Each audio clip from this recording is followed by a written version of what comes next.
মাত্র 10 থেকে 11,000 টাকায় স্যামসাং এর 8GB র্যামের স্মার্টফোন এখন বাংলাদেশে পাওয়া যাচ্ছে। হ্যাঁ গাইস, স্যামসাং F04 কে শুধুমাত্র 10 থেকে 11,000 পেয়ে যাবেন আপনারা ইজিলি।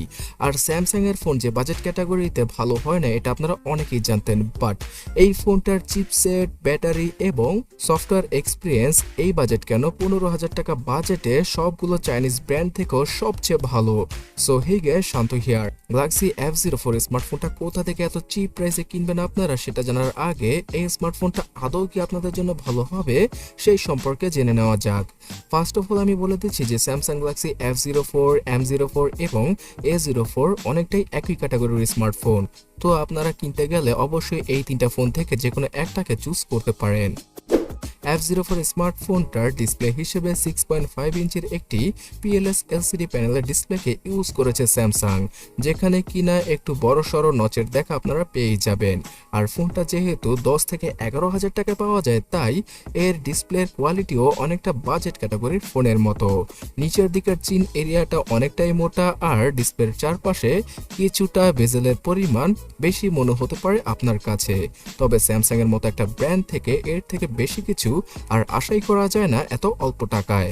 এইচডি রেজুলেশনের এই ডিসপ্লেতে আপনারা মোটামুটি কন্টেন্ট দেখে কাজ চালিয়ে নিতে পারবেন এবং যে কোনো কাজ ইজিলি সেরে ফেলতে পারবেন।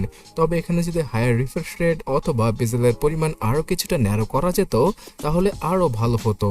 তো যাই হোক, এই ফোনটার প্রসেসর কিন্তু ফুল এইচডি রেজুলেশনকে সাপোর্ট করে না হায়ার রিফ্রেশ রেটের সাথে, তাই হয়তো স্যামসাং কিছুটা লো ক্যাটাগরির ডিসপ্লেকে ইউজ করেছে।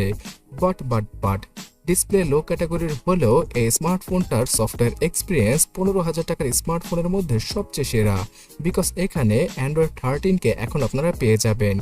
আর আগামীতে আরও 2 বছর সিকিউরিটি প্যাচের আপডেটটাও প্রোভাইড করে দেবে স্যামসাং। যারা কিনা ভাবছেন যে স্যামসাং এর লক্ষ টাকার স্মার্টফোনের মতো সফটওয়্যার এক্সপিরিয়েন্স এবং সফটওয়্যারের ফিচার থাকবে এই ফোনটায়, তাদেরকে আমি বলে রাখছি যে স্যামসাং এর One UI এর একটা কোর ভার্সন মানে লাইটার ভার্সনকে ইউজ করা হয় এখানে। তো স্যামসাং এর যেই সকল স্মার্টফোন 20,000 টাকার নিচে আসে সেখানে এই লাইটার ভার্সনের কারণে সেই ফোনগুলোতে লোয়ার ক্যাটাগরির চিপসেট ইউজ করার মাধ্যমে স্যামসাং সর্বোচ্চ পারফরমেন্সটা বের করে আনতে পারে। যদি হাবিজাবি অনেক ফিচারকে অ্যাড করা হতো এই ফোনটার ইউআইতে তাহলে ফোনটা অনেক বেশি ল্যাগ করতো, বাট স্যামসাং F04 স্মার্টফোনটা তেমন একটা ল্যাগ করবে না বাজেট অনুযায়ী। তবে হ্যাঁ, আপনারা হেভিলি বেশ কিছু কাজ একসাথে করলে হয়তো টুকটাক ল্যাগের দেখা পেতে পারেন। আর স্যামসাং এর ফোনে যেহেতু মানুষের অনেক বেশি বিশ্বাস, তাই স্যামসাং এর এই ফোনটা রাফ এবং টাফ ইউজ করার জন্য পারফেক্ট। এছাড়া মা বাবার জন্য অথবা জীবনে প্রথমবার স্মার্টফোন কেনার ক্ষেত্রে বাজেট ক্যাটাগরির এই স্মার্টফোনটা পারফেক্ট হবে যে কারোর জন্য, বিকজ এখানে মিডিয়াটেকের P35 এর মতো চিপসেটকে ইউজ করেছে স্যামসাং। সো যেহেতু এক্সিনোসের 3rd ক্লাস লেভেলের চিপসেটটা এখানে থাকছে না, তাই পারফরমেন্সগত দিক দিয়ে মোটামুটি কাজ চালিয়ে নেওয়ার মতো হবে এই ফোনটি। এখানে আপনারা গেমিং তেমনটা করতে পারবেন না, তবে অবসর সময়ে লুডো, সাবওয়ে সার্ফার, টেম্পল রানের মতো গেমগুলো ইজিলি প্লে করা যাবে স্যামসাং F04 এ। তাছাড়া গাইস, টিকটক, ফেসবুক অথবা ইউটিউবের মতো অ্যাপগুলো আপনারা ইজিলি খুব ভালোভাবে ইউজ করতে পারবেন স্যামসাং F04 স্মার্টফোনটিতে।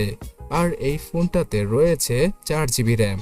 তো অনেকে হয়তো ভাবছেন যে ভিডিওর শুরুতে কেন আমি 8GB র্যামের কথা বলেছি। আসলে গাইস, স্যামসাং নিজেই 8GB র্যামের সাথে প্রমোট করে থাকে এই ফোনটা, বাট রিয়েলিটি হলো গিয়ে 4GB র্যামের সাথে আরও 4GB র্যামকে ভার্চুয়াল ভাবে র্যাম প্লাস ফিচারের মাধ্যমে অ্যাড করা হয়ে থাকে এখানে। সো এক কথা বলতে গেলে স্যামসাং মার্কেটিং এর জন্য এই কাজটি করে থাকে, তবে 10 থেকে 11,000 টাকায় 4GB র্যামও মন্দ নয়, তাও আবার স্যামসাং এর মতো একটা ব্র্যান্ড থেকে। 4GB র্যাম তার সাথে 64GB ইন্টারনাল মেমোরি, এইরকম স্পেসিফিকেশনের সাথে স্যামসাং F04 কে আপনারা পেয়ে যাবেন। তাছাড়া গ্যাস, এই স্মার্টফোনটাতে 2টা 4G সিম এর পাশাপাশি একটা SD কার্ডকে 512GB পর্যন্ত ইজিলি ইউজ করা পসিবল। ক্যামেরা সেকশনে 13 মেগাপিক্সেলের চলার মতো ক্যামেরা সেটআপ থাকছে ফোনটার পেছনে। সামনে পাওয়া যাবে 5 মেগাপিক্সেলের একদম নর্মাল কোয়ালিটির সেলফি। সো গ্যাস, এই বাজেটে যতগুলো স্মার্টফোন রয়েছে সেটা সিম্ফনি হোক অথবা আইটেল এবং ইনফিনিক্সের, সেগুলোর মতোই ক্যামেরা পারফরমেন্স দিয়ে দেবে স্যামসাং এর এই ফোনটি। তবে রাতের বেলা তেমন একটা ভালো রেজাল্ট আপনারা আশা করবেন না, বিকজ বাজেট ক্যাটাগরির এই ফোনটা দ্বারা অফিসের কাজের জন্য ডকুমেন্টের ছবি তোলা অথবা দিনের বেলা টুকটাক ভালো ছবি তোলার ক্ষেত্রে কাজে আসবে। এছাড়া ফুল এইচডি রেজলিউশনে ফোনটার পেছনের ক্যামেরা দ্বারা ভিডিও রেকর্ড করা পসিবল।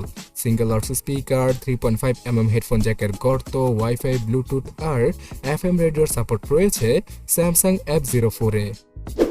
তাছাড়া স্যামসাং 5000 mAh এর ব্যাটারিকে দিয়ে দিয়েছে এই ফোনটার সাথে। পাওয়া যাবে 15 ওয়াটের normal charging speed.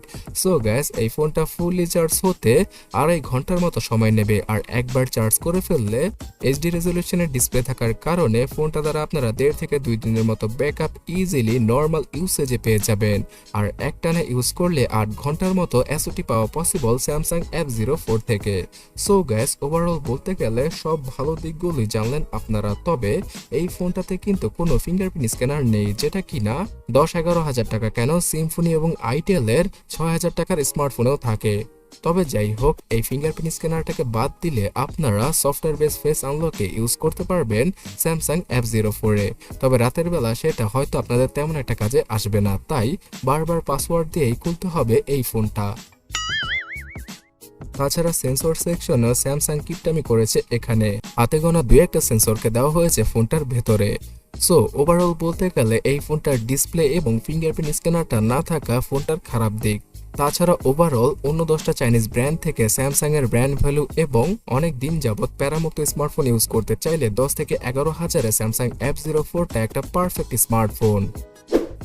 So gas, বর্তমানে অফিসিয়াল ভাবে এই ফোনটা এত কমে পাওয়া যাবে না। আনঅফিসিয়াল ভাবে লোকাল শপগুলোতে Jamuna Future Park, Motaleb Plaza, Shahali Plaza অথবা বসুন্ধরা সিটি শপিং মলে আপনারা বেশ কিছু মোবাইলের দোকানে ইজিলি পেয়ে যাবেন স্যামসাং F04, M04 অথবা A04 স্মার্টফোনটা এই 10 থেকে 11 হাজার টাকায়। তবে আপনি যদি এর থেকেও ভালো স্মার্টফোন 15 হাজার টাকার মধ্যে পারচেস করতে চান, তাহলে ডান পাশের ভিডিওটাতে ক্লিক করুন অথবা কমেন্ট সেকশনটা চেক করুন, ভিডিও লিংক পেয়ে যাবেন।